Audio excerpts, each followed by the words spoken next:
Bismillahirrahmanirrahim. Assalamualaikum warahmatullahi wabarakatuh. Salam olahraga dan sehat selalu.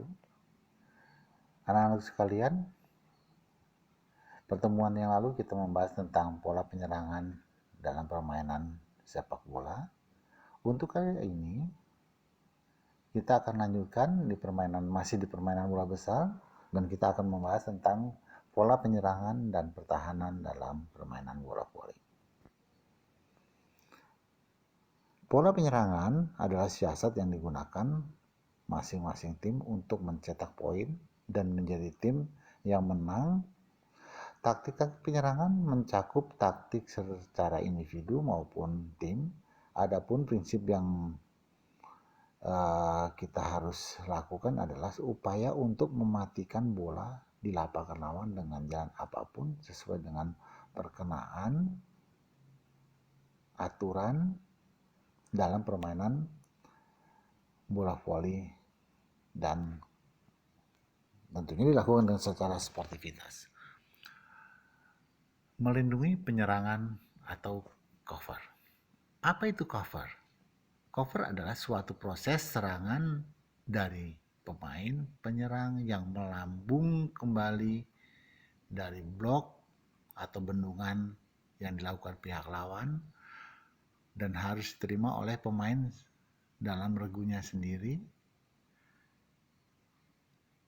yang telah mempersiapkan diri untuk membela dan membentuk pertahanan.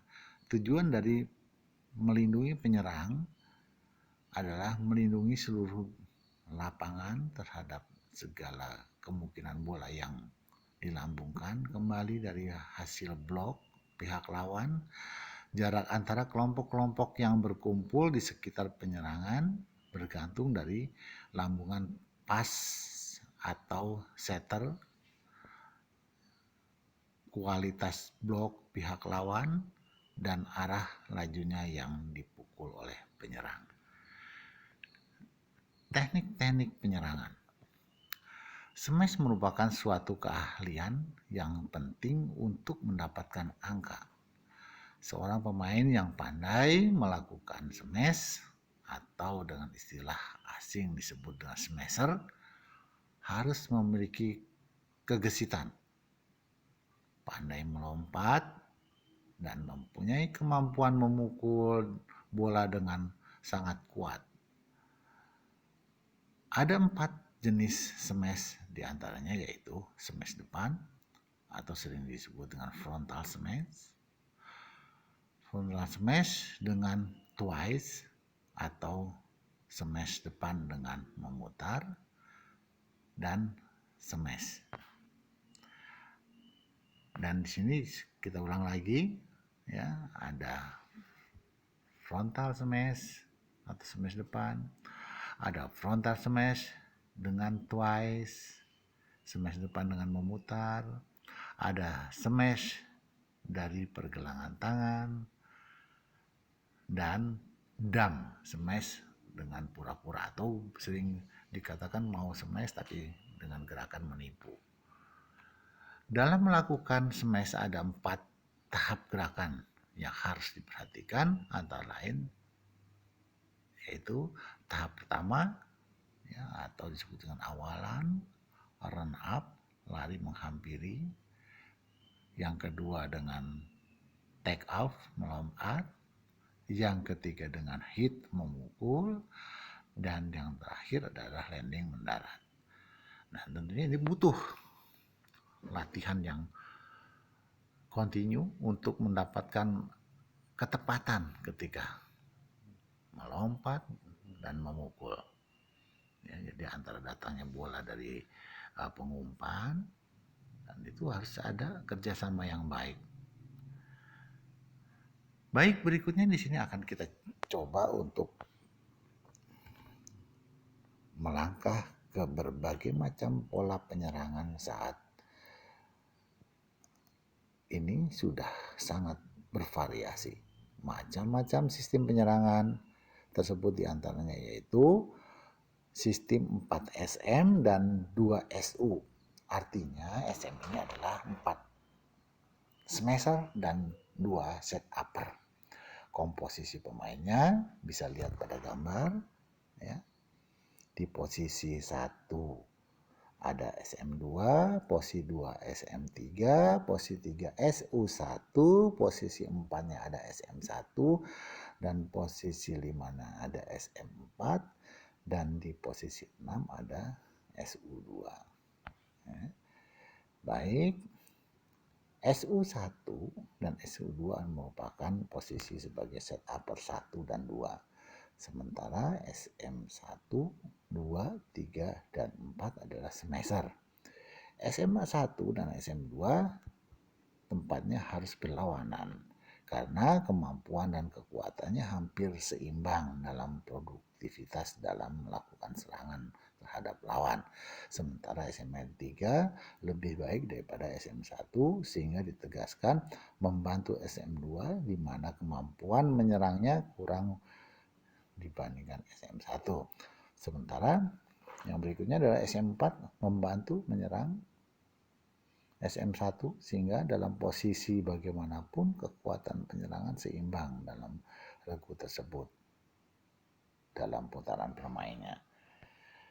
Berikutnya ada yang menggunakan 4 SM, 1 SU, dan 1 U.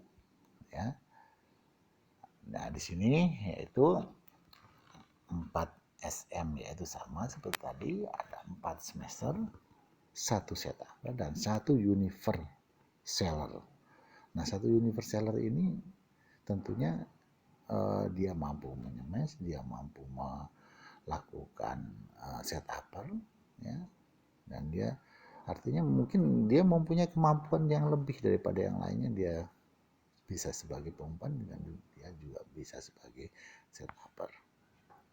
Ya, silahkan baca keterangannya. Dan berikutnya lagi ada sistem penyerangan menggunakan 5 SM dan 1 SU. Nah, ini yang terkadang harus seorang SU ini harus benar-benar mampu menempatkan dirinya terutama ketika dia ada di belakang garis serang. Ya, biasanya ada istilah lokir, perpindahan, bukan blokir ya. Jadi ada lokir, kita sering mendengar lokir. Itu artinya posisi SU yang berada di garis serang karena dia sebagai pengumpan, dia harus berpindah ke depan untuk mencari tempat sebagai baik penempang, baik setuper, baik dia mungkin berada di posisi 2, 3, atau 4. Ya, jadi tergantung dari taktik yang dilakukan oleh pemain-pemain tersebut. Kalau memang semester-semesternya menghendaki dia ada di posisi 2, maka dia akan diberikan kode bahwa set actor ada di posisi 2, ya, sehingga bisa melakukan variasi semester dengan baik. Ya, keterangannya bisa kalian baca sendiri. Ya. Dan berikutnya adalah sistem penyerangan ditinjau dari posisi tempat penyerangan. Ya, tadi sudah kita jelaskan. Ya. Sistem penyerangan dengan tipe posisi 2 dan 4. Ya. Ada dengan menggunakan penyerang dari tengah. Ya, dan itu tentunya tergantung dari taktik dan strategi yang sudah diterapkan dari masing-masing tim. Berikutnya adalah yang berkaitan dengan pola pertahanan dan teknik-tekniknya. Apa itu pola pertahanan? Pola pertahanan merupakan upaya untuk bertahan dalam keadaan pasif, menerima serangan dengan harapan tim lawan akan melakukan kesalahan dan akhirnya mengalami kekalahan. Berikut pola pertahanan dan tekniknya. Ya. Yang pertama tentunya pola bendungan, berteman. Ya, dan ini sering kita lihat. Bendungan atau blok berteman adalah pola pertahanan yang dilakukan secara tim yang mencakup 2 aspek, menerima smash lawan dan melindungi dengan blok. Adapun jenis pertahanan yang paling penting adalah harus menerima bola dengan kedua belah tangan pada posisi berdiri. Yang kedua adalah pola bendungan atau blok juga. Ya. Blok dan sistem pertahanan harus mampu bekerja sama dengan baik jika ingin mengalahkan penyerangan yang mematikan dari pihak lawan.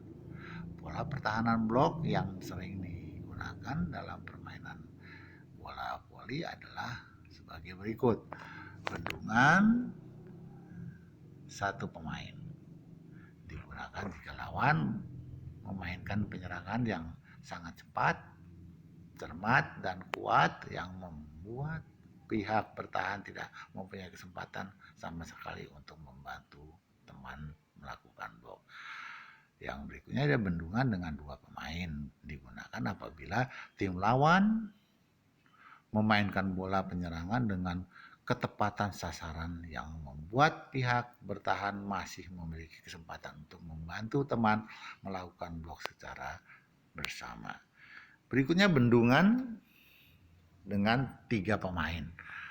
Nah, digunakan jika menghadapi lawan yang tangguh atau mungkin smasher yang sangat kuat, ya, atau dengan smasher yang sangat tajam dan keras, sehingga blok-blok keras tersebut apabila dilakukan oleh satu atau dua seringkali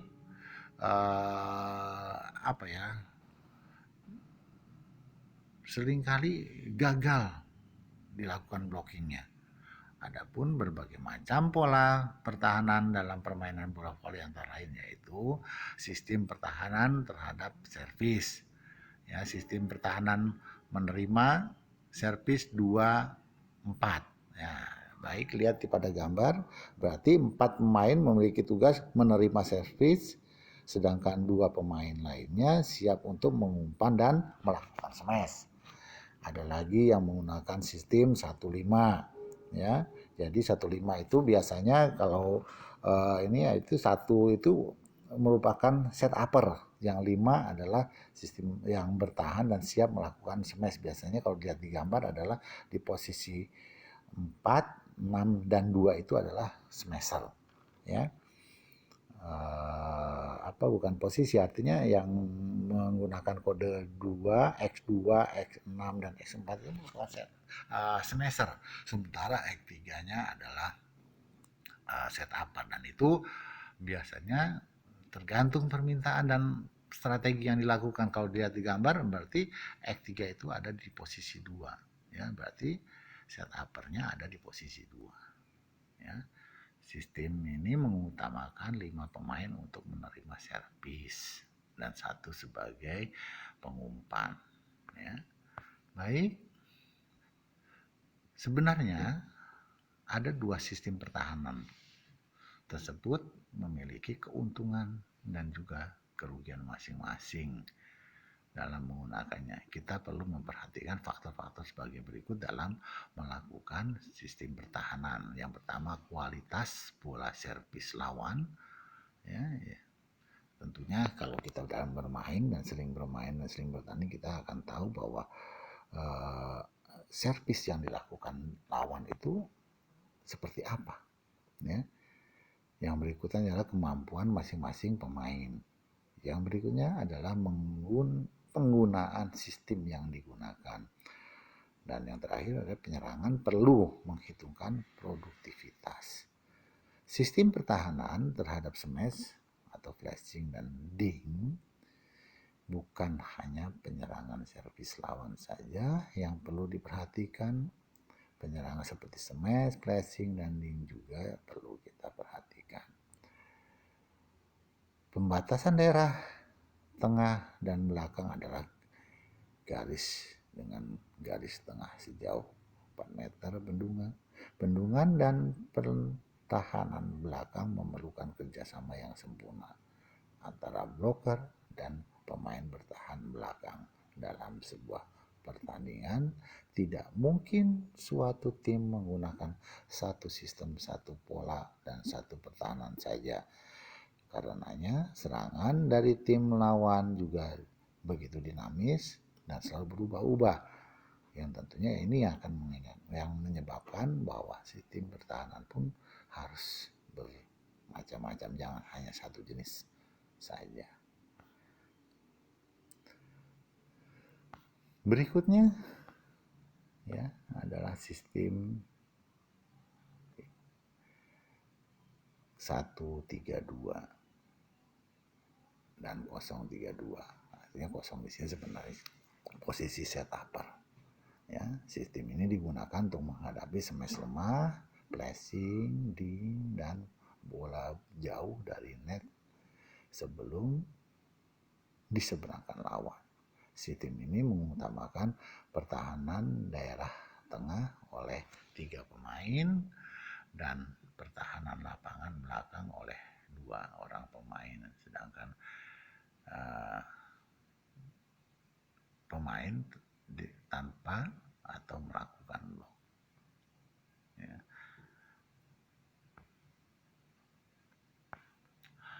Ada juga sistem yang menggunakan 2, 1, 3, ya.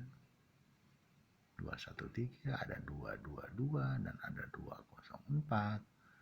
Ya. Ada sistem juga 2, 1, 3, artinya 2 bloker, 1 pemain bertahan di tengah, dan 3 pemain belakang. Tentunya 1 pemain di tengah ini biasanya juga untuk mengantisipasi bola-bola tipuan. Ya. Silahkan perhatikan ya, sistem-sistem yang begitu banyak dari sistem bertahan ini. Ya.